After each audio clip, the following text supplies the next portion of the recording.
Welcome to the first episode. I'm very excited for this one because we invited a very special guest. This person is the first and only retail nomad in the world, and it's no one less than Nick Harba. Nick, welcome to the show. I'm very excited to have you here, and I'm going to invite you to share your world, your journey, and your story with anyone who would like to know how to build a location-independent lifestyle and business while being on the go. So feel free, Nick. Who are you and what do you do for a living? And please explain it to people in a way that they understand it if they're not in your industry. Absolutely. Well, thank you very much for having me here, Michelle. I greatly appreciate the invite. My name is Nick, and I originated out of college, ended up starting a program in a school that assisted retailers and brands in building retail stores to look the way they were designed. And that could be anything as simplistic as installing a display in 1,000 stores or actually building out the stores. So we're not general contractors. We're just under that element, and we provide services, installation services. And that was in the late 90s, early 2000s. We really blossomed because of the rate of expansion and growth at that point in time was phenomenal. We rode that epic wave of growth back in the day. And ultimately, I ended up in California. And due to international travels, I got to learn as retailers were going north of the U.S. border as well as south of the U.S. border. The only thing I needed was a cell phone with an international plan. And more, I become familiarized with the abilities to live international, but yet still conduct business first world in the United States. Kind of opened my eyes up to the ability of Costa Rica was a very hot spot at that point in time. And I had the option to kind of travel down multiple times. And as technology was booming, my first trip, I had to go to an internet cafe to send an email. And you can just imagine back in the day, kind of like old school, Fred Flintstone style. With today's technology now, it's phenomenal the ease that we have traveling around the globe with the technology and the connectivity we have we could live third world, work first world. So I ended up relocating in 2005, left California, and skydived into Costa Rica, living in a beachy jungle. So since that point in time, I guess you could categorize, I call it relationship building, but I find opportunities in the retail sector to where a brand wants to implement a task. That task could be installing a shop and shop, a vendor shop, a rollout, an installation program where they need all this type of certain signage installed in every one of their outlets.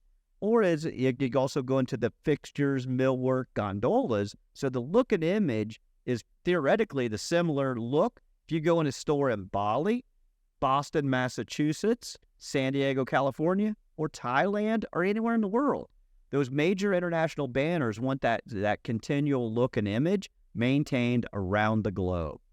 So a few years back, coming out of COVID, I had the idea to travel around the world. And doing that, I'm part of a networking association group. It's called The Mob, which is maximizing opportunities for your business. And in doing this, a few of my colleagues are like, Nick, you really should start a YouTube channel and send us some content showcasing how retail is identical around the world and yet totally different. So what I did is I scribbled out a bunch of names, and I ended up coming up and selecting three words that I thought defined what I wanted to do and showcase, called the Retail Nomad. To this day, this morning or later today, after we finish our podcast here, I will be hopefully posting my 100th video showcasing the travels of over 25 countries now. So this year, I've also received an award as one of the top retail influencers in the world. So it's just really cool to be able to showcase and deliver some eyes of how the content of a global economy that we're all familiar with. We all know the names of, Nike, Skechers, Levi's, any of these major labels, right? But some of us don't think of how the stores and these facilities end up looking the way they look. Mm-hmm. So I just love showing that and bringing eyeballs and that attention to show people the simplicity and the commonalities around the globe. So here I am as the Retail Nomad, thankfully just completing your event. It's been a 3-week marathon, but I absolutely love what I've learned and being here today to share this with you. Thank you so much. What is the cool thing? Like when I listened to your story, you started in the US, but then you started traveling, and while you were on the road, basically you adjusted your business on it. You saw opportunities internationally, right? So you need to be able to really to do international sales, and not everyone can do that. So what is your strategy when it comes to that? Which platforms do you leverage, and what is the best way for you to do that location independence? It's a great question here. What I would say is technology was my number one driver. When I learned that basically the cell phone, right? Well, back in the day, 25 plus years ago, you needed the international phone plan. Now it's kind of consistent that we have that capability. Most U.S. major carriers allow me to travel within certain countries, and it's kind of included. You get the extra international plan, so it makes that communication very simplistic. Today's modern technology with the Wi-Fi, the grid around the world. I just post up on my cell phone and do 92% of my business. When it comes down to building the relationship, what opened me my eyes first initially was the project driving me out of the States, right? So it drove me north, south, and around the Caribbean and Latin America. When I learned that traveling, I had the opportunity then to get face-to-face with companies that were located outside the U.S. So that could be the brand, whether it's, the brands we're all familiar with, international labels, or the suppliers to the brands. So I'm visiting a factory outside of Mexico City, right? What do? They make fixtures and millwork that go in brands around the world. But here I am in, Mexico in the middle of nowhere in a, somewhat of a rural area. I go to Spain, I go to Europe, and I'm coming over here, and I was kind of not well versed on I don't know if you've seen my fashion style or not, but most of those major labels originated in Europe, and then their suppliers to support their look and image and feel of their stores originated in Europe as well. So me being across the pond on this side, and by the way, folks, we're in Madeira Island in Portugal here, that when being on this side of the pond, it gave me the ability to go meet with the architects, the designers, the creatives, the companies, the factories that make it. I call it the widgets. They make a widget. Every widget's different, but I go meet them, and they're like, Nick, can you help install these widgets, on the other side of the pond? And that's exactly what we do for folks like that in companies. Amazing.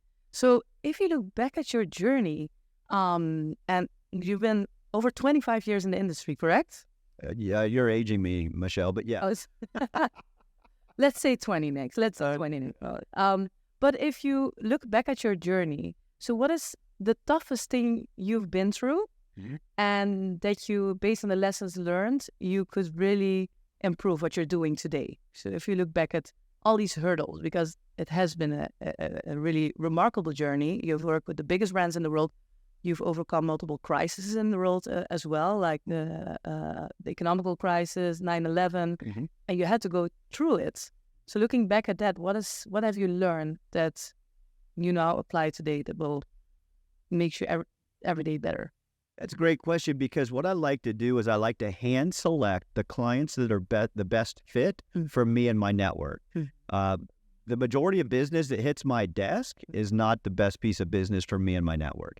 So I like to be very selective, analyze the criteria, and cherry pick the good fits, meaning hand select those clients that they've got the proper program outlined. They've got it designed well. They've got the details to the program very well, right? So we've got the data. We've got our arms around those components that make it critical for when we start a program that we know we're going to finish successfully. And that comes from experience. When we started, we needed every piece of business we could get our arms around, and we said yes more than no.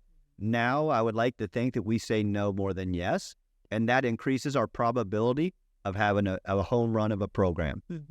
That's very true. I think for a lot of people who start within this, not only your industry, but location independence and building their own business, at the beginning, you are testing things out, and you don't have the largest market to pick from. With your experience, now you can curate who do you want to work with and not, right? So if people are watching this show and they say, okay, Nick has so much experience and I am starting out right now, right? What could you say to them if they want to build a business also location independent and serving the international market to speed up the process and step over the mistakes that you've made. What advices would you give to them? Well, you may recall from a conversation I had with the program there over the last few weeks, I'm a huge advocate of LinkedIn. It's the world's #1 business platform. Nearly 1 billion people are utilizing it. I think it's 900 and change right now. But it's truly, it brings the globe together in every business sector. So just think about what your passion's in. Everyone has a different want, like, interest, passion. My suggestion would be, define those variables and then, kind of narrow down the focal point of where someone would like to start a business that would generate a nice income for themselves, and go to LinkedIn and rock and roll it. I mean, all you got to do is use the thing, and it works because it gets you connected to the individuals that can bring amazing opportunities to you. Why would you use any other platform out there for business unless you're going to rock and roll on, some of the other ones, Instagram or TikTok or those? I don't get involved with those personally. In my sector of business, LinkedIn is by far the #1 tool. So for me, it was very coincidental that, thank goodness, I had a buddy back in 2004 that said, "Nick, you should really check this platform out." And I listened to him. And in doing so, I started building my network, and then I took my old school Rolodex and my business cards. You may not even know what a Rolodex is, Michelle. But I took my Rolodex and I started going through there, and I would start to send out invitations. So what I learned, just in basic mathematics, is my quantity of contacts and connections increased. So did my opportunities of new business, projects coming and hitting my desk. And then I get, hand select, like, wow, that program right there is perfect. It's an easy fit for me. Everyone else could do the same. Any nomad out there to this day and age can do the exact same process in reverse in whatever their segment of industry they're involved in. So any vertical category of business, you could find somebody on LinkedIn that probably would be able to, collaborate, connect, help some new individual starting out elevate their position and get brand marketing and for themselves and their entity or their logo or their however they want to promote their services or their products. To me, I can't promote that option enough. Yeah. So basically, you say that it's a numbers game, right? The more people you reach, the higher probability is that you sell and that you create relationships, right? So let's say someone said, "Okay, this is a great platform. I want to reach out to people. I want to reach out to 1,000 people," and let's say 200 come back. How do you manage all these contacts, all these conversations online and on LinkedIn, right? So because I do that personally as well. For example, my inbox is just like flooded, right? So I run it myself, but I have also assistants running it. Sure. So how do you manage all this relationship on a social platform? Well, first of all, I wouldn't consider that a problem. I'd consider that an opportunity. For sure. For sure. But then you gotta filter them out, and kind of tier them as to, is it an exact fit? Because obviously they're trying to come to you for whatever reason. They want exposure. They want to network within your, network that you've created. Or can they bring you a piece of business? Do they want to advertise? Do they want to attend? If I were you, I would analyze, what is this person bringing to me and my business? Yeah. Is it a client? Is it an attendee? Everyone's got a different visual, right? Exactly. I'm looking for a brand or a supplier to a brand. So if it's, Mike Smith and they've got no value that they're bringing to me, I'm like, Mike, we're going to put you on ice over here on the side, bud. So, yeah. And from your business, you're obviously in a completely different arena than myself, but you could quickly filter them out and put them in different buckets. Yeah. Wow, I need to get back to these folks ASAP because they're gonna bring some business in and churn some new revenue for us. Okay, attendees. Okay, that's probably a different one. Let's get them some information. Educate them on what the upcoming programs would consist of. Your next level ups, build weeks, and Island Fest. Yeah, that type of thing. You decide your channel and how you want to respond back to them and when. Exactly. So really segmenting all the potential leads and the contact. Exactly. And I mean, some of that you can make it even simplistic, FAQs back to them. These people, they're looking to come to the event. Let's get them the top 25. So you're responding to them. You're still communicating.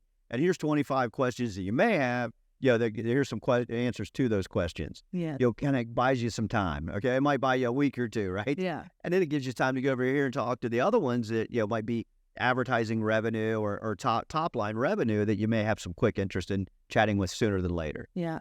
So we're talking now basically about like inbound, right? So let's say people reach out to me on LinkedIn, and I have that a lot. People ask for information, Sure. right? And like, oh, I see your post.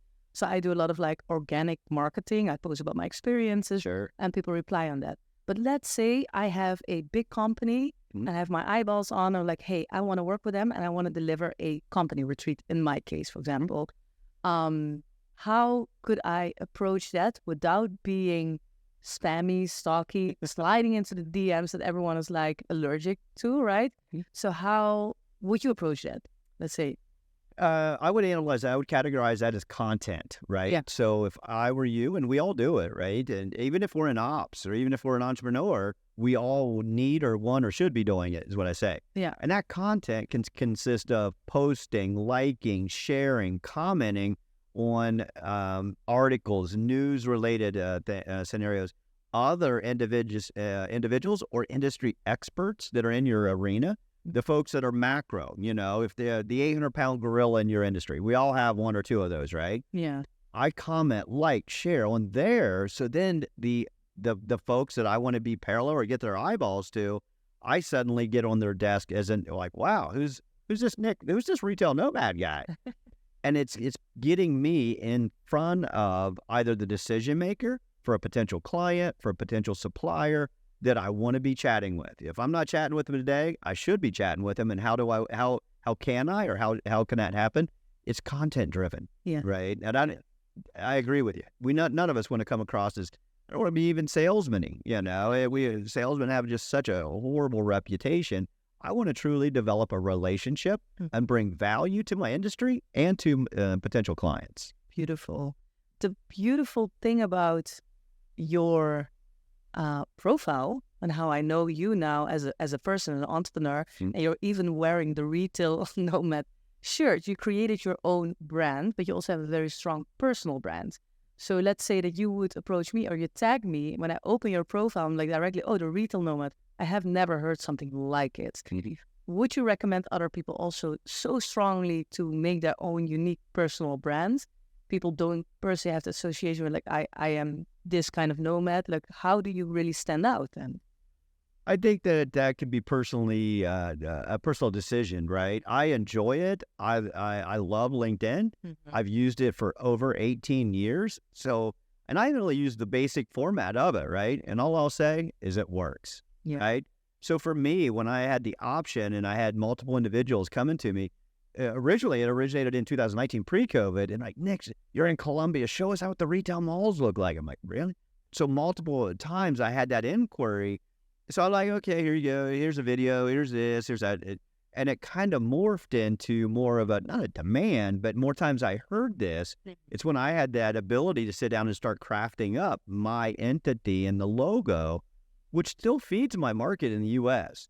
It allowed me to combine my passion for travel, being location independent and nomad, with my retail sector that I've been involved with since basically the mid 90s now. Yeah. So it's been great, but anyone can do the same, right? Yeah. I do think that it comes down to the individual if they are driven, if they want to utilize it. Some people just put a profile there and let it sit there and think they're going to make $1 million. It doesn't work that way, right? So it has to be, you have to input the time to get the reward. Exactly. Right? So if somebody's going to utilize it, and again, they've got to define their own passion, and I think the simplistic style, when I chose 3 words, you kind of know what I do maybe, or at least develops intrigue.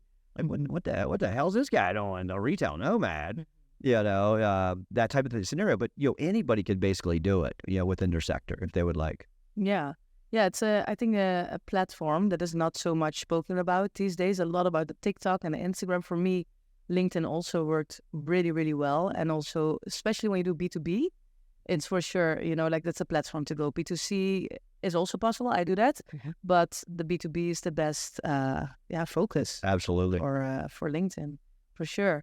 So if you look now back at your whole journey, and if you can narrow it down in one, the biggest lesson learned, you as a location independent entrepreneur that could speed up your whole process and you could change your beginnings looking back, What is your main biggest lesson learned?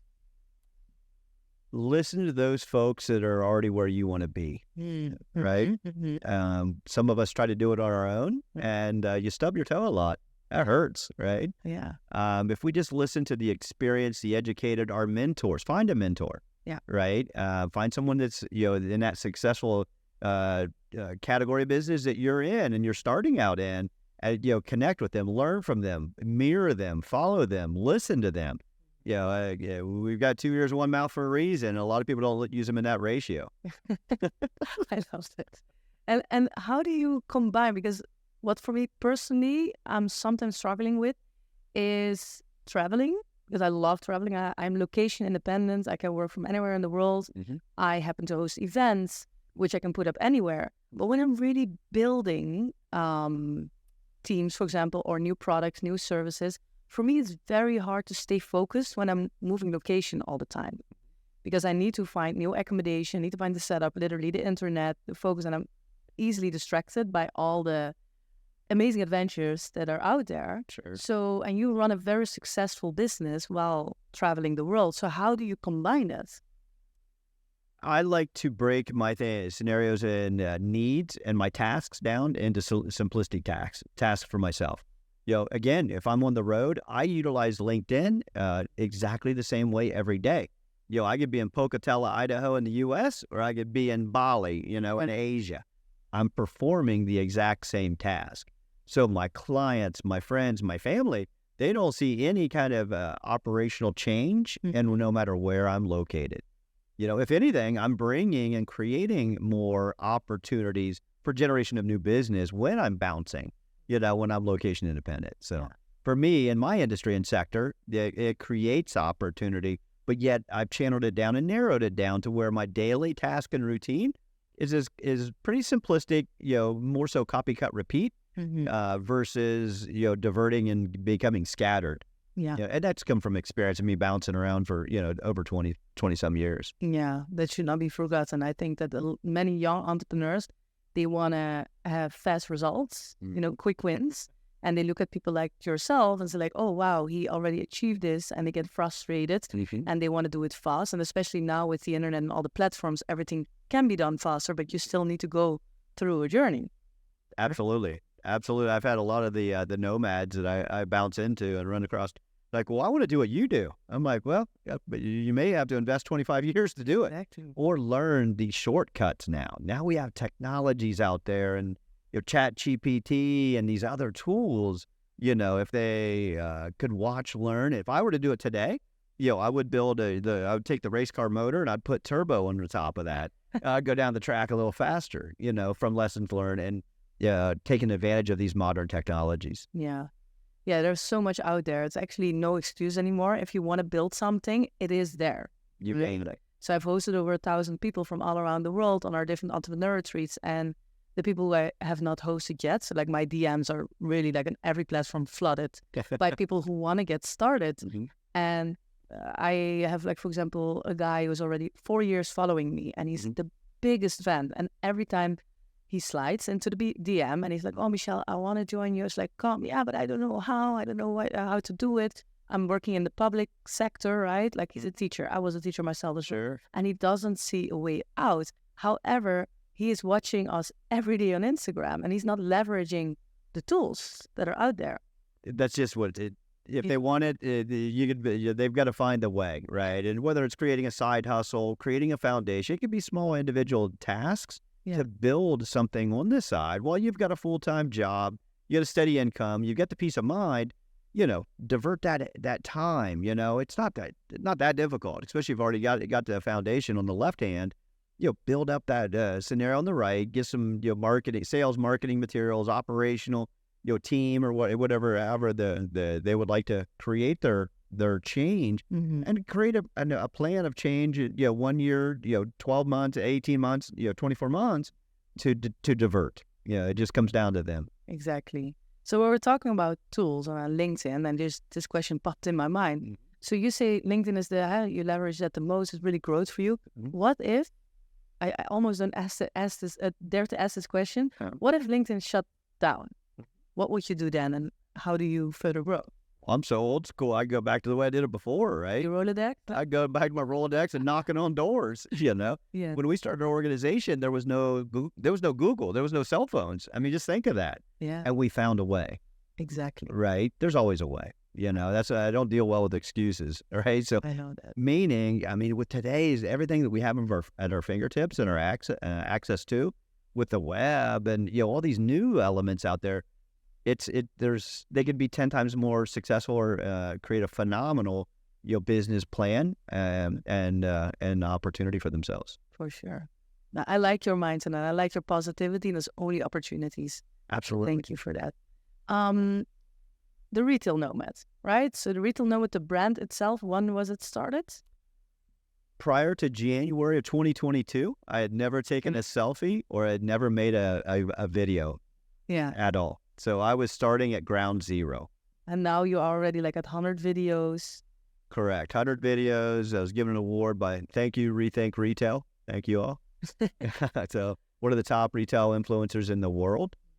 Because there's not, I couldn't find anyone doing what I'm doing. Yeah. Which to me resonated very well, for myself. Yeah. But to get the name and the brand out there for future, right? Yeah. So what is the future then of Retail Nomad? What can we expect from you in the upcoming years? It's a great question, Michelle, because it's unlimited, right? Yeah. Meaning I could turn on a dime, right? Wherever opportunity is or change. The only thing that doesn't change in this world is change. So I've been able to divert and shift right, shift left, even through COVID. Mm-hmm. We had a couple of our best years ever because we installed signage, right? So these little things like that with the Retail Nomad, I'm currently still traveling. So, that allows opportunity to see and feel and find new ventures, places, malls, stores, brands, even here on the island. I found the banana industry. Who would have thought that? But we all know that bananas from a retail store mindset. Yeah. But I wanted to show the backstory. So I love the local, culturally oriented stories that end up on a retail store shelf. So to me, it's educational. Every day I learn something. Yeah, exactly. And that is the mindset you need to have as an entrepreneur, but especially location independent, because there can be some challenges, right? Absolutely. Absolutely. And then looking at all the viewers or like all the people who you have met, for example, last week in our event, right? So you saw there the average visitor and their level in business. So we have people who are just starting out, we have people who are slowly scaling, growing teams, and people who are actually everything have been setting up.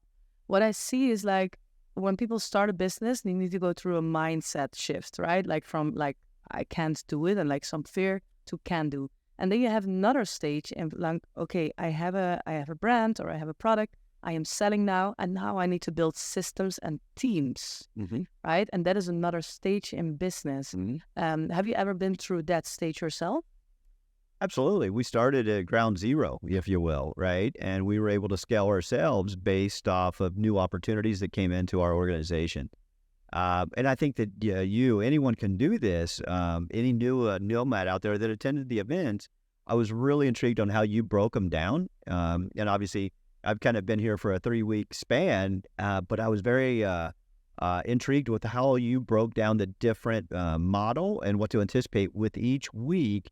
I don't know the definition of how you just define each one of those three, but I loved what I picked up and extracted from the high-level boutique mindset of the small groups to the macro Nomad Escape, where we had 100 and some folks in there, because I was able to learn from a lot of the individuals new attributes and things that I'll take with me moving forward as well. So it's a give and take, in all aspects. For sure. Yeah, I'm very grateful that you are here and to share the story. And one of the reasons that I invited you is also because it's very unconventional what you do. You are in an industry where a lot of people think that it's not possible to live this lifestyle. And that is what I just said, like on the DMs, I get so many people who have questions about it and they think it's not possible. And you've done it and you do it and you live it to the fullest. And I think you can be an example for anyone out there to just like go for it. And if you want to hang in a hammock and live in Costa Rica and then from there travel the world and manage your LinkedIn in 1 hour a day and get like international brands on your plate basically and to work with them, it is possible. right? And an ordinary person can build extraordinary things. Well, absolutely. If you think about it, retail is everywhere around the globe. All I do is showcase how it is very similar and yet quite different. Yeah. And combine that with my personal passion of travel. Yeah. And it's for me, it's an absolute amazing combo process that I live every day. Beautiful. I'm going to ask you one last question. And that is, in times of challenge or struggle for yourself, right?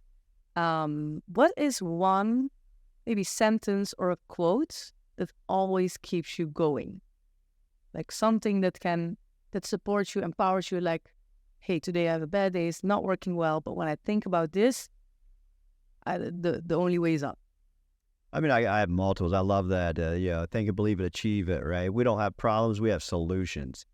Just that positive mindset. And it's what we feed into our minds what makes us feel the way we feel, right? I've had TV and I don't even know how many years because that negativity, right? It resonates with us.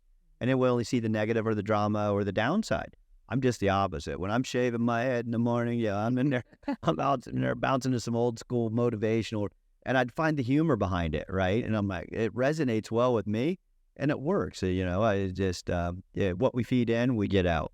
Beautiful, beautiful. And with that sentence, I want to thank you so much from the bottom of my heart for being here for the first episode ever. We're going to write history here. That's really special, and I'm really grateful that you took this time and that you're with us and that you are inspiring so many people traveling the world. Keep on making your videos. Keep on being so helpful for everyone that you're meeting, because you have been an incredible character, I would say. I said this morning, you're a character within our community. Like, you are one of the most inspirational people I've met, and very unique, and stay like that. Be yourself, and I'm super excited to follow the Retail Nomads and help you also expand your network. Well, Michelle, likewise to you. Thank you very much for having me here. And for any of those listening today, please do yourself a favor. Jump across the pond, visit the Nomad Escape, Nomad Island Fest, Level Up, or Build Week. Do yourself a favor. Thank you. Thank you. Thank you so much.